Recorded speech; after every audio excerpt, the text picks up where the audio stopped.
কমাই দিছে, দিন দিন হচ্ছে আরো শুকায় যাচ্ছে। সবচেয়ে বড় কথা হচ্ছে ওর পায়খানার কালারটা সাদা আর কি। সব ডকুমেন্টস এখানে আছে, তুমি একটু দেখাও। তারপরও আপনার যদি দেখার ইচ্ছা থাকে আমাকে বলবেন, আমি পাঠিয়ে দিব আপনাদের। আপনারা এতক্ষণ আপুর মুখ থেকে সম্পূর্ণ বিষয়গুলো শুনলেন, আর ওর অবস্থান দেখে কিন্তু আপনারা বুঝতে পারছেন যে ওর অবস্থাটা কি, কত পরিমাণ শুকিয়ে গেছে। 4 মাসের বাচ্চা কিন্তু আরো ফিট থাকে, কিন্তু ও কিন্তু আনফিট হয়ে গেছে ইতিমধ্যে।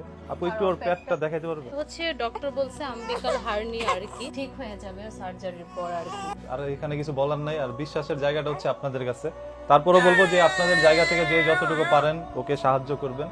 আর এই জন্য আপুর বিকাশ নাম্বারটা দিয়ে দিচ্ছি আমি আমার ডিসক্রিপশনে। তারপর আপু একবার বলে দেন আপনার মুখে। আপনারা হচ্ছে যার জায়গা থেকে যতটুকু সম্ভব আমার মেয়েকে সাহায্য করবেন। আপনাদের উসিলায় হয়তো আল্লাহ তাআলা আমার মেয়ের জীবনটা বাঁচিয়ে দিতে পারে। বিকাশ নাম্বারটা বলে দিচ্ছি 0197 9990523 017 4542 7871। দোনোটাই হচ্ছে আমাদের নিজস্ব